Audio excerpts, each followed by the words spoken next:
نبدأ اليوم إن شاء الله بخلط التربة وتجهيزها إن شاء الله لتعبئتها بالأكياس الزراعية للبدء بتشغيل مشتل جمعية الدهن الخضراء.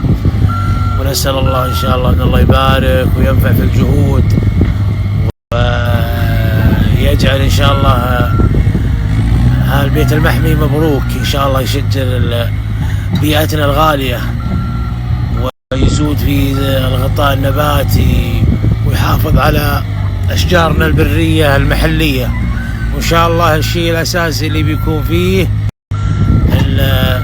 نبات الأرطة وشجيرة الأرطة، وبيكون فيه إن شاء الله الطلح والسدر البري. نسأل الله التوفيق والسداد يا كريم.